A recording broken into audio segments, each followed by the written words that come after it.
I speak here on behalf of the Council of Europe, which, disclaimer, is not the European Union. The Council of Europe is an intergovernmental organization of 47 member states, and it's primarily focusing on human rights, democracy, and the rule of law. So that's where I come from. That's where the normative framework is. Equality, equity, and justice are, of course, keywords in our everyday work. What I will say will resonate, I think, very strongly with what other speakers have been saying, and I'm really happy that though I discovered the Diversities Project very recently, I really liked what I discovered because there's so much convergence between the main concepts, ideas, guidelines, directions, I would say, and an ethos that I feel really reassured that what I'm doing every day with over 100 cities across Europe now and globally actually has a strong evidence basis and is supported by research.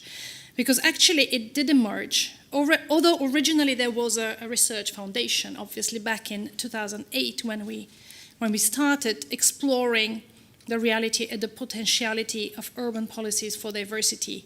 We built upon people like Charles Landry and Phil Wood planning for diversity at Vantage, and Richard and Jim Bloomfield and Franco Bianchini and many, many other people that have been thinking about the city, urban policies and diversity. In fact, a lot that we came up with resulted from empirical observations and discussions between policymakers and cities, in debate, in interchange with other stakeholders in the city. So it's been a multi-stakeholder process, an empirical one, synthesizing and coming up with key principles about diversity and cities. That was actually triggered by, back in 2008, by the process of undermining of the multicultural model, which I think you remember. I guess this is something that Diversities also came from, and that led us to analyze why diversity integration strategies in cities don't have an explicit diversity concept behind or diversity framework behind. And we made this analysis along the three axes that are very similar to what has been said here, along the axis of segregation or inclusion, along the axis of reciprocity and symmetry and interaction. And according to that analysis, in guest worker policy, I don't know if that's working. No, these things should move, but never mind, they don't move. In guest worker policy, you have both segregation and lack of symmetry and reciprocity between outside cultures and the insider mainstream culture. And of course, there is not even a question of interaction because guest workers are just there to work and then go home happily in a few years, which of course, as we know, didn't happen. In assimilationist policy, oops, oh, it's working. I have to give it time. Oops. Wait, let's try again.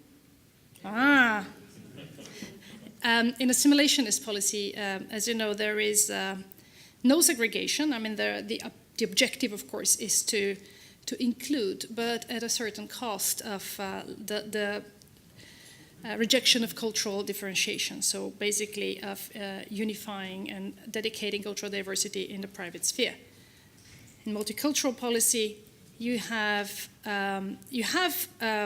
recognition. You have a recognition for difference and for the validity and political legitimacy of different cultures, but you don't seek to desegregate. You don't seek to build interaction. You don't seek to create spaces for encounter. That's definitely not the goal. And, well, I'm told that in the Canadian multiculturalism model, this is not exactly the case. But these are debates to be had, and we're coming primarily from a European perspective anyway.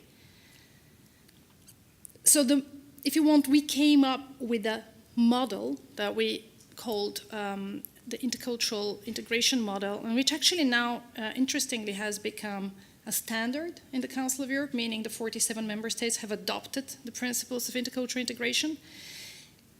Interestingly, also enough, it was designed starting from city practice, starting from city policies and strategies. And this is exactly an example of what you were calling the reverse governance. An intergovernmental organization actually listens and looks at what cities are producing, and being convinced that it works, actually adopts this as guiding principles for all countries. Now, whether this is gonna go further and become a standard really in national policies remains to be seen, and there's a lot of work to be done in that direction.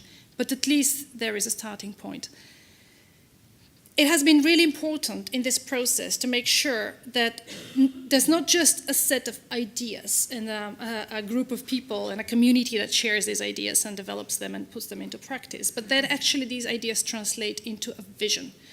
We have been very keen on encouraging cities to develop and co-create, together with migrant communities and all kinds of stakeholders, including universities and academics, a vision of the inclusive, intercultural, diverse city, and to take a strategic approach, not just piecemeal, not just certain departments, not just certain NGOs, not just certain people who happen to be enlightened, but to really take a very, very strategic and comprehensive approach. And the basic building block for this vision we call the diversity advantage. Now, it could be easily misunderstood, the idea of diversity advantage of having a simply economic implications.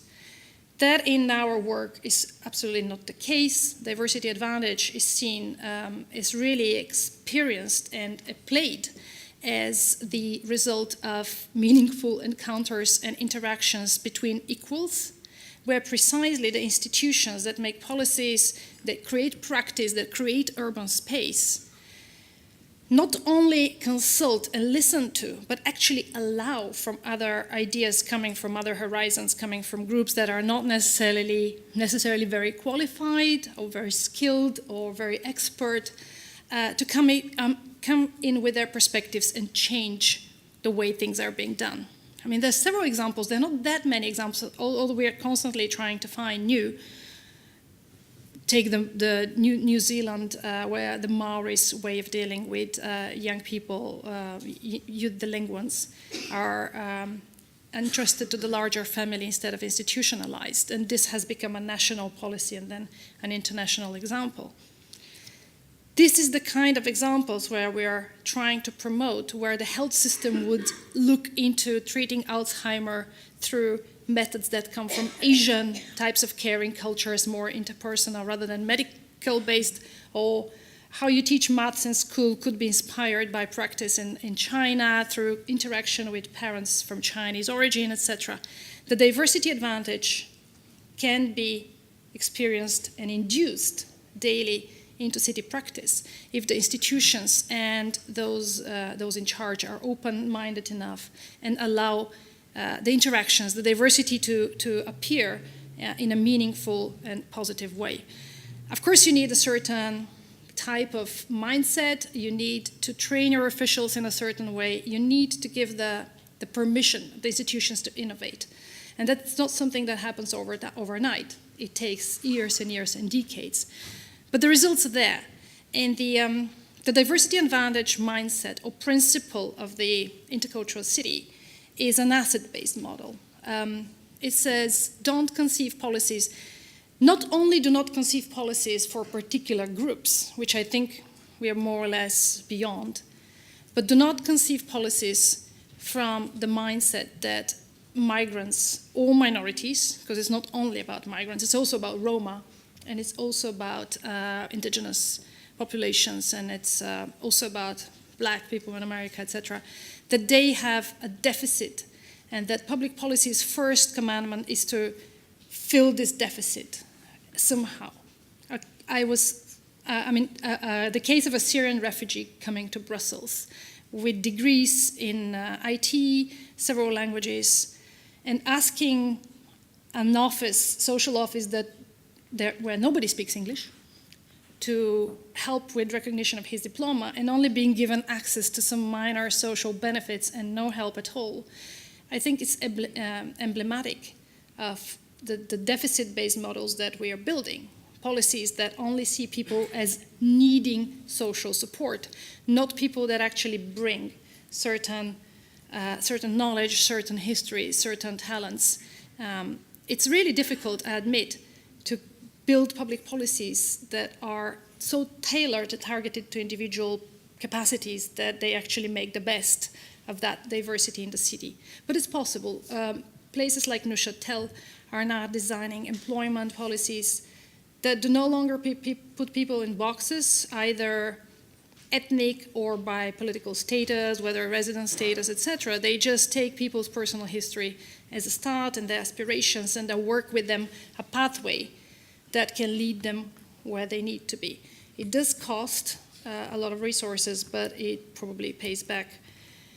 I was going to give you the example of a campus of a school in Germany, in Berlin-Neukölln, that is very symbolic. It actually, in a nutshell, exemplifies what I'm talking about. I probably don't have the time to do that, but our German colleagues will know it was the most failing school in Germany, possibly, where even the principal gave up and said, I'm not going to run the school anymore. 83% migrant descendants and almost nobody having the baccalaureate. Impossible without teachers and assistants that know any other language than German, I mean the languages of origin of migrants, and a school system that is profoundly exclusionary from an early age. So there was a consortium bill that transformed fundamentally the campus, making the school system vertically integrated from year 1 to 18, bringing a lot of NGOs, social services, parents on site, and creating strong alliances that were focusing on learning success. Children were allowed to take baccalaureate in Turkish, which immediately led to several of them taking it the next year. And of course, the reciprocity and recognition of the importance of that language they knew created a lot more motivation for both parents and young people to learn. But more importantly, that became, if you want, a trigger for a rethinking of the German educational system as such. Yesterday, Professor Schaffner was talking about how in the process of including and integrating others, we actually have to rethink the fundamental principles of all our entire systems. And Campus Rutli is an example of this. So the intercultural policy model is supposed to take away the boundaries between the outsiders and insiders and essentially encompass fluid and changing identities into a process that is obviously messy and conflictual, but that in the event creates added value. The basic principles are reciprocity, asymmetry, as I said. You can think of them as in the multilingual classroom, where learners that do not necessarily speak the host language very well are still able to help comrades that are newcomers, and then thereby see their own linguistic repertoires put at a higher level. Mixing and interaction has been a lot of question here in the public space, but also institutionally, really importantly, in schools, in neighborhoods. Power sharing. The question of power is linked to the question of the governance and the democratic systems that we need to create for diverse societies. But of course, not only. It's how do you allow diversity in your governing institutions? But it's also about how do you go beyond the representative institutions to create participatory systems that allow people who do not necessarily have the legal status, the citizenship, to participate and make a difference in the city. Intercultural competence is essential in public officials, but also within associations. That's something that's often forgotten. That is not enough for the authorities to open up and become culturally competent. It's important also to all the players on the ground to be able to relate, to create that relationship with the others beyond an idea of identity. Coming to an end, this normative framework, because it is a normative framework, has been translated into a tool, a measurement tool, an intercultural cities index that now covers over 100 cities. which is a tool not only for cities to measure their own performance and learn, but also actually for nowadays, for research. And I'm just showing a slide from a very recent study, end of last year was finished by the Migration Policy Group, which compared the outcomes, results on the Intercultural Cities Index with the Quality of Life Index, Eurobarometer study, and which concluded that in cities that perform higher on the intercultural indicators, or inclusive integration indicators if you want, there were much better outcomes in public perceptions of safety, availability of job, good governance, migrants being integrated, etc. So on a whole set of criteria, these cities clearly have much better outcomes. This is replicated by another study that was done in the participating cities, where there was found that cities have better neighborhood relations, improved openness and tolerance, decreased intensity of conflict, etc., etc. There are, of course, we haven't discovered the magic wand, obviously, although knowing that your research and, if you want, our mantras are so closely linked, I'm more and more confident. But of course, there are a lot of challenges that still need to be addressed from our side, and hopefully with your help. One of them is hypermobility.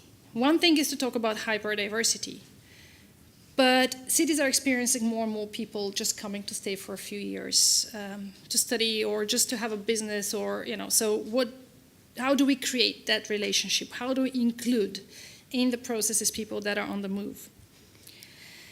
Then the diversity. No, okay, the hyperdiversity is still an issue. We, as much as I think Diverse Cities Project, it started off with saying, okay, all diversities matter, all dimensions of diversity matter. But in the end of the day, we did focus on those that are politically most sensitive and urgent, which are the ethno-cultural diversities. But the others are, of course, there. And there's important intersections between them, LGBT, sexuality, gender, and then, of course, income. Inequalities and differences that have to come into play. And we still need to work on a paradigm of diversity and diversity advantage that is inclusive of all of these dimensions. And probably that leads us to the old-fashioned human rights agenda, but I don't know.